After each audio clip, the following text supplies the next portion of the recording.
be here again. I'm beginning to wonder though, we're getting less and less every week. I mean,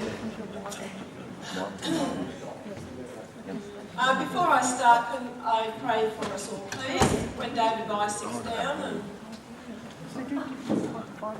Leonie sits down.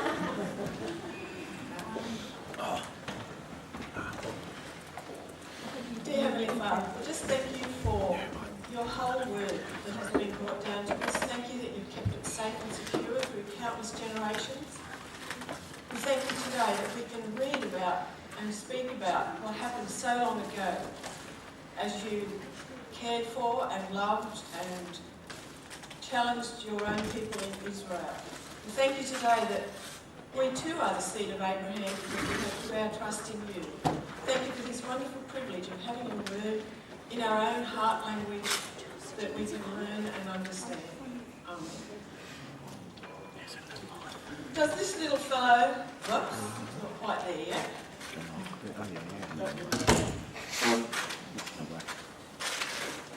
We're just waiting for a little fellow to come on the screen.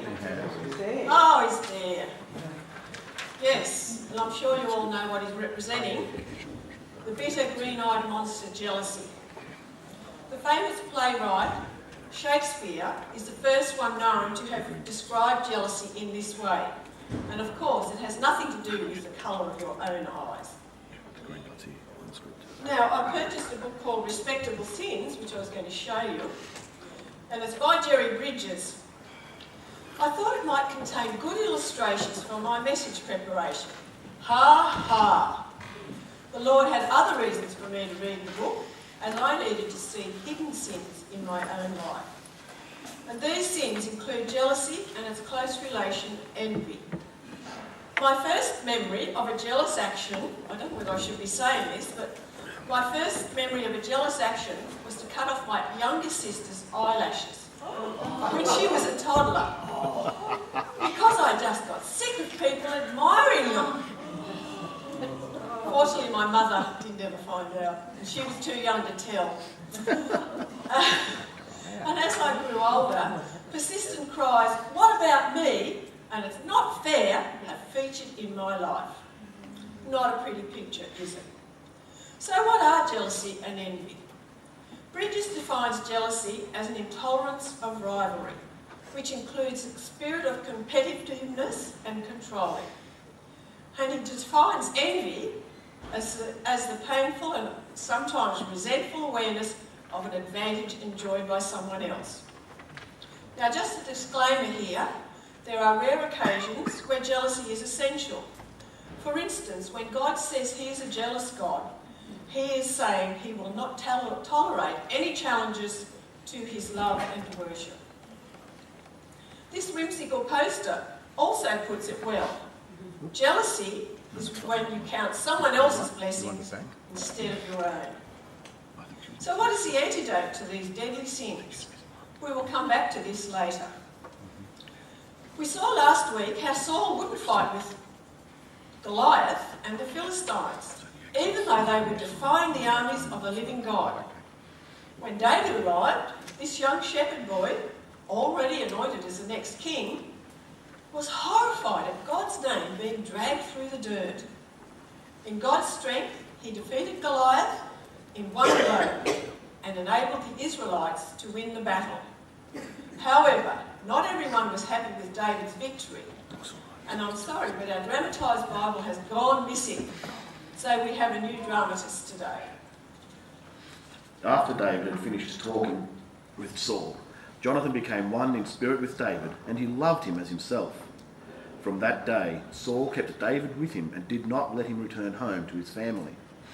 And Jonathan made a covenant with David because he loved him as himself. Jonathan took off the robe he was wearing and gave it to David, along with his tunic and even his sword, his bow and his belt. Whatever mission Saul sent him on, David was so successful that Saul gave him a high rank in the army. This pleased all the troops and Saul's officers as well.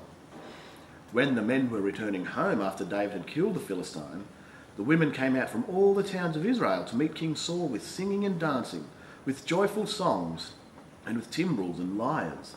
As they danced, they sang, Saul has slain his thousands, and David his tens of thousands." Saul was very angry. This refrain displeased him greatly. "They have credited David with tens of thousands," he thought, "but me with only thousands. What more can he get but the kingdom?" And from that time on, Saul kept a close eye on David.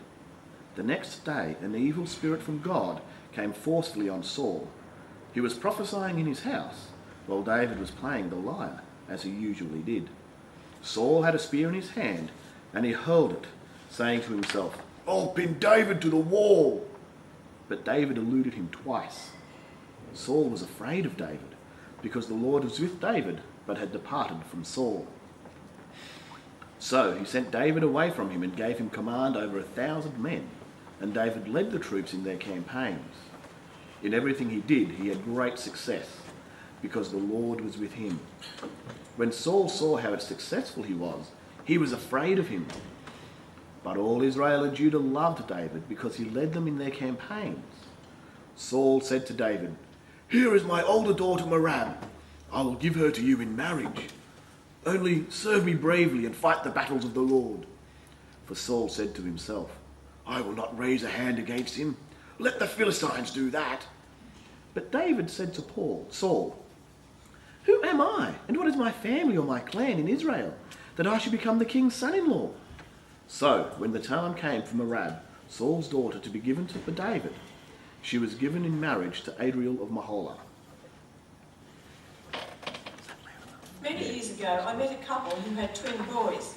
I was fascinated to find out they had called them David and Jonathan. What great names for brothers they hoped would be best friends all of their life. Just like the Bible's David and Jonathan. For today, though, we're going to focus on Jonathan.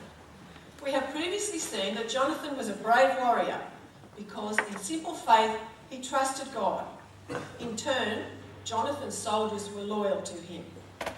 We have seen before that because of King Saul's continuing disobedience and rebellion, the Lord told him that not only would he lose the kingdom, but it would go to another man who trusted God. His own son would never be king. Now, what did crown princes do when they thought they were entitled to the kingship? They rallied like-minded men, fought tooth and nail to get it, no matter what happened or who got hurt and killed. What did Jonathan do when he realised he would not be king? Did he turn on David like his father Saul and try to kill him by whatever means? What happened next is so incredible it's almost unbelievable. Jonathan, the crown prince, next in line to be king, did an amazing thing. He gave up his right to the throne. He showed this by giving David his royal robe and other accessories. In this act, Jonathan was acknowledging that David was chosen by the Lord to be the next king. David should have been his rival, but instead he was his best friend and loved him as much as himself. I don't like to tarnish this beautiful story about male friendship and loyalty, but I do need to make something very clear. Some homosexuals have used these passages about David and Jonathan's love for each other to justify a homosexual relationship. This is wrong. They are misusing the Bible. The word love is used here, and it's the same word as our English word for love. When homosexuality is referred to in the Bible, the Hebrew word means to have sex with.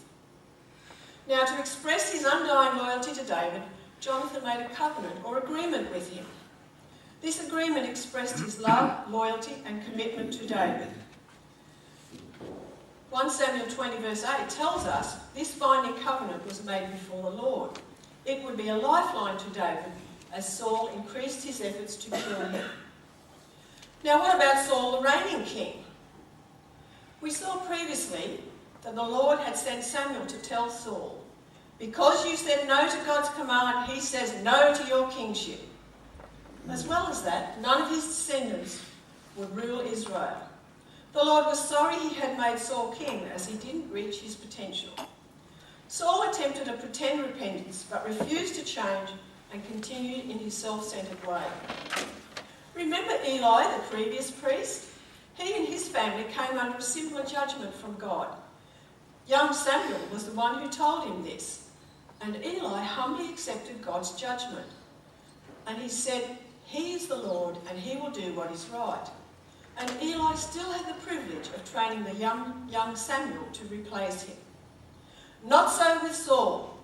We see in this section that Saul was angry, jealous, and afraid of David because of the women appearing to praise David more than Saul. After David had killed the giant Goliath, Saul continued to nurse and feed his bitterness and resentment which grew in his heart. By the way, are you sometimes jealous when others get the praise you think you deserve? Do you ever feel that God is kinder to other people than he is to you? Or are you envious of others who are better looking or more talented? I certainly struggle with these feelings of jealousy and envy in my heart. How do we deal with these wrong attitudes? We will see later. When the harmful spirit came on Saul again, you can be sure his prophesying had not come from God, as the next thing he did was to try and kill David with his spear. Worst of all, Saul knew that God had rejected him. And that was not the end of Saul's scheming. In fact, it was really only the beginning. Now Saul's daughter Michal was in love with David, and when they told Saul about it, he was pleased. "I will give her to him," he thought, "so that she may be a snare to him, and so that the hand of the Philistines may be against him." So Saul said to David, "Now you have a second opportunity to become my son-in-law." Then Saul ordered his attendants, "Speak to David privately and say, 'Look, the king likes you, and his attendants all love you. Now become his son-in-law.'" They repeated these words to David. But David said, "Do you think it is a small matter to become the king's son-in-law? I am only a poor man and little known." When Saul's servants told him what David had said, Saul replied, "Say to David, the king wants no other price for the bride than 100 Philistine foreskins to take revenge on his enemies." Saul's plan was to have David fall by the hand of the Philistines. Saul had previously broken his word to David by giving his eldest daughter Merab to another man, in spite of the fact she was the prize for killing Goliath. Then Saul found that his second daughter Michal loved David dearly. Interestingly, she's the only woman recorded in the Bible who declared her love for a man. However, Saul wasn't interested in his daughter's happiness. Instead, he was hatching another plan to dispose of David. In setting this shocking challenge, Saul hoped the Philistines would kill David. Now, we have to acknowledge the Bible tells things that they are, as they are, no matter how ghastly they may be. By way of explanation, in case you haven't heard the term foreskin before, it's the loose fold of skin at the end of the male penis on those men who had not had it cut off by circumcision, as the Israelites did. Saul's plan failed, as actually David brought back double the number of gruesome trophies. This time Saul was true to his word, not to bring his daughter happiness, but for her to unwittingly help him kill David. This is a father scheming to use his own daughter in a murder plot. It is beyond belief. How much lower could Saul go? Meanwhile, David continued as commander in Saul's army and met with more success than all of Saul's other officers. Saul told his son Jonathan and all the attendants to kill David. But Jonathan had taken a great liking to David and warned him, "My father Saul is looking for a chance to kill you. Be on your guard tomorrow morning. Go into hiding and stay there. I will go out and stand with my father in the field where you are. I'll speak to him about you and will tell you what I find out." Jonathan spoke well of David to Saul his father and said to him, "Let not the king do wrong to his servant David. He has not wronged you, and what he has done has benefited you greatly. He took his life in his hands when he killed the Philistine. The Lord won a great victory for all Israel, and you saw it and were glad. Why then would you do wrong to an innocent man like David by killing him for no reason?"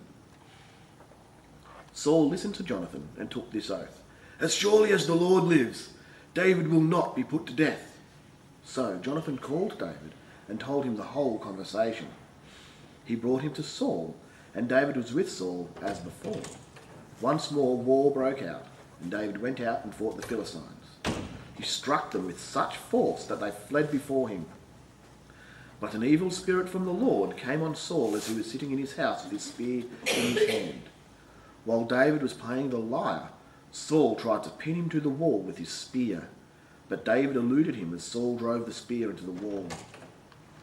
That night, David made good his escape. Saul sent men to David's house to watch it and to kill him in the morning. But Michal, David's wife, warned him, "If you don't run for your life tonight, tomorrow you'll be killed."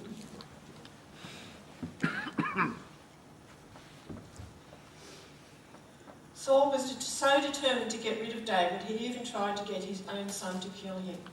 Jonathan stood up to Saul and emphasised David's courage and God's hand on him. Saul swore he would not hurt David, and so he returned to play for Saul. I've just noticed as we're going through this morning, lie after lie after lie. So David had to plan his escape, and Michal warned him to flee that very night. She let David down through a window and he ran for his life. To cover for his disappearance, Michal put an idol in the bed, covered it with clothing, and used goat's hair on the head. Saul sent his men to capture David, but Michal said, "He's sick in bed." Saul was so desperate to kill David, he sent his men up to bring David down on his bed. Saul could not believe that his own daughter had tricked him and allowed David to escape. In her loyalty to her husband, Michal lied that David would have killed her if she'd not helped him. David fled to Ramah and he stayed there with Samuel at Naioth, telling Samuel all that Saul had done to him. During this time, Samuel no doubt shared his wisdom and lifetime of working with the Lord and encouraged David to be strong in the Lord. Psalm 59 was written by David when he was on the run. In spite of all his difficulties, David could still sing, "O my strength, to you I sing praises. For you, O God, are my refuge, the God who shows me unfailing love." Saul's spies found out later that David was still with Samuel and sent men to capture him. After that, some very strange things happened. And we're reading from 1 Samuel 19, 16 to 11. Thanks, Andrew. Is it the one that's on the screen? I think it's the next one. Oh. No, that's the one before, sorry. No. Saul was told that David was in Naioth in Ramah, so he sent some men to arrest him.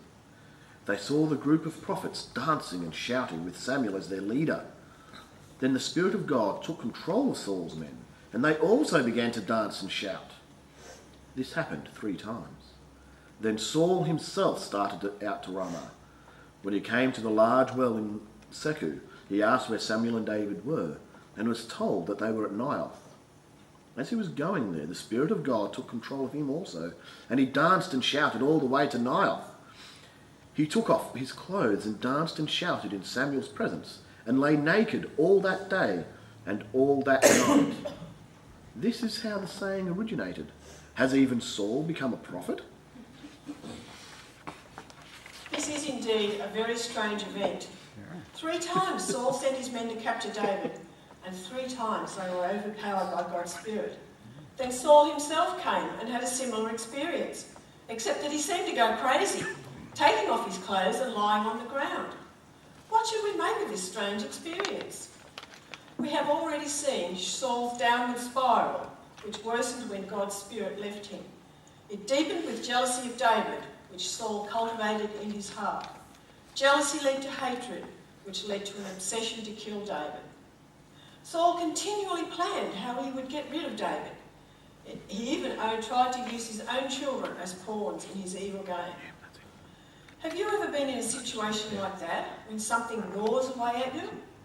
Hatred, jealousy, envy? As you feed these feelings, can you picture yourself getting revenge? How sweet it is. But beware.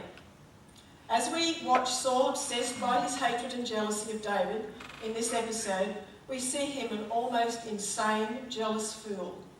Although he may not have been totally naked, Saul made an idiot of himself in front of everyone by removing his royal robes and thrashing about for hours. By taking off his royal robes, Saul was also unknowingly confirming that the kingdom had been taken from him and lost forever. Remember when God's Spirit first came on Saul? People marvelled at his experience of God saying, "Hasn't even Saul become a prophet?" On this occasion, when people repeat the proverb, it is a sorry reminder that the promising young man did not fulfil his calling. God will use whatever it takes to achieve his purposes. He had called David to be the next king, and no one would stop that taking place. At times, God used human supporters like Jonathan and Michal to block Saul's evil intentions, but in this incident, the Lord intervened directly and stopped Saul on his evil path. Then David fled from Naioth at Ramah and went to Jonathan and asked, "What have I done? What is my crime? How have I wronged your father that he's trying to take my life?" "Never," Jonathan replied. "You are not going to die. Look, my father doesn't do anything, great or small, without letting me know. Why would he hide this from me? It isn't so." But David took an oath and said, "Your father knows very well that I have found favour in your eyes." And he has said to himself, "Jonathan must not know this, or he will be grieved. Yet as surely as the Lord lives and as you live, there is only a step between me and death." Jonathan said to David, "Whatever you want me to do, I'll do for you." David said, "Look, tomorrow is the new moon feast, and I'm supposed to dine with the king. But let me go and hide in the field until the evening of the day after tomorrow. If your father misses me at all, tell him David earnestly asked my permission to hurry to Bethlehem, his hometown, because an annual sacrifice is being made there for his whole clan. If he says, 'Very well,' then your servant is safe. But if he loses his temper, you can be sure that he's determined to harm me. As for you, show kindness to your servant, for you have brought him into a covenant with you before the Lord. If I am guilty, then kill me yourself. Why hand me over to your father?" "Never," Jonathan said. "If I had the least inkling that my father was determined to harm you, wouldn't I tell you?" David asked, "Who will tell me if your father answers you harshly?" "Come," said Jonathan, "let's go into the field." So they went there together. Then Jonathan said to David, "I swear by the Lord, the God of Israel, that I will surely sound out my father by this time, the day after tomorrow. If he is favourably disposed towards you, will I not send you word and let you know? But if my father intends to harm you, may the Lord deal with Jonathan, be it ever so severely. If I do not let you know and send you away in peace, may the Lord be with you as he has been with my father. But show me unfailing kindness like the Lord's kindness as long as I live, so that I may not be killed, and do not ever cut off your kindness from my family, not even when the Lord has cut off every one of David's enemies from the face of the earth." So Jonathan made the covenant with the house of David, saying, "May the Lord call David's enemies to account." And Jonathan had David reaffirm his oath out of love for him, because he loved him as he loved himself. In his effort to help David, Jonathan said he would check what his father's plans were. They agreed to meet on the third day with prearranged signals. Sure enough, Saul had noticed that David was missing from the feast and believed Jonathan's story at first, but then on the second day he was furious. He ordered David to be brought to him immediately, which of course no one did. To show his extreme displeasure, he hurled his spear at Jonathan. And Jonathan was furious at Saul's treatment of David. Next morning, Jonathan carried out their prearranged plan to meet and to tell David what Saul's plans were. Jonathan had a young boy with him to collect the arrows that Jonathan fired. David was waiting out of view. By listening to what Jonathan said to the young boy, David knew his life was in extreme danger. Jonathan sent the boy away and the two men met up. David bowed to the ground in front of Jonathan. They said goodbye and wept together. Finally, Jonathan said to David, "Go in peace, for we have sworn friendship with each other in the name of the Lord, saying, 'The Lord is witness between you and me, and between your descendants and my descendants forever.'" Then David left, and Jonathan went back into town. What an inspiring account of love and loyalty. We have seen that Jonathan's God-fearing life contrasted plainly with Saul's obsessive jealousy and refusal to turn away from self-promotion. Do you know that Saul even set up a monument in his own honour? His sinful attitudes and wrong actions were like a mudslide that caused untold death and destruction in Israel, beginning with his own family. So how was Jonathan different? First of all, Jonathan had his personal faith in God. We have seen this by the way he spoke and acted with faith in his Lord. As the king's eldest son, Jonathan was entitled to be the next ruler of Israel. He would have been an excellent king, as he was very courageous and adventurous, and an exceptional leader of men. Jonathan could easily have joined his father in trying to get rid of David, and politically he would have been justified to do so. Although Jonathan was outstandingly qualified to rule, he recognised that God had chosen David to be the next king. He bowed to God's supreme will and put his life in God's hands. Jonathan was willing to play second fiddle. He trusted God so fully, he willingly made a covenant or agreement with David to support him in outwitting Saul.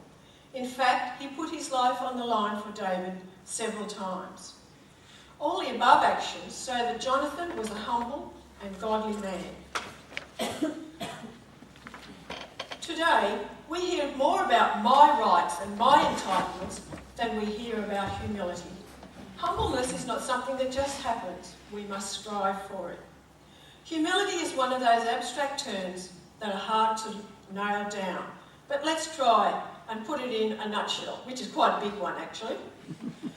Those who are humble know and accept that all we are and all we have is from God. We have received his undeserved, restoring love through Christ. Therefore, we are willing to follow the Lord in obedience, no matter what the cost. Jonathan's humble attitude points us to the faultless example of humility in our Lord Jesus Christ. Philippians chapter 2, verses 3 to 9 give us a glimpse of what this looks like in his perfect life.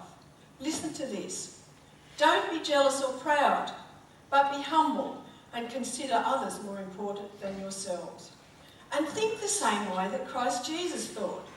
Christ was truly God, but he did not remain equal with God. Instead, he gave up everything and became a slave when he became like one of us. As I studied this inspirational passage, something Jesus did at his last meal sprang into my mind.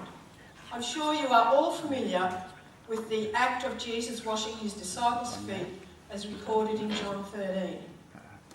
When he had finished, Jesus said, "Do you understand what I've done? You call me teacher and Lord, and you should, because that is who I am. And if your Lord and teacher has washed your feet, you should do the same for each other. I have set the example that you should do for each other exactly what I have done for you. I tell you for certain, servants are not greater than their master, and messengers are not greater than the one who sent them. You know these things, and God will bless you if you do them." Jesus took on the task of a lowly servant, and in so doing showed us how we should care for one another, serving by doing the menial and basic chores we may consider beneath us. I have never forgotten an incident at Talia Bible College several years ago. A man was needed to clean the men's toilet, and no man would volunteer except the principal. He surely showed true servant humility. Is it worth going back? The passage in Philippians concludes, Christ was humble. He obeyed God and even died on a cross. Then God gave Christ the highest place and honoured his name above all others. Today, you and I face the same choice. We can do nothing, which really means to continue on our own self-centred destructive path. Or we can consciously determine to walk moment by moment with the Lord, our God, in love, obedience and humility. What will you choose? The choice is yours alone to make.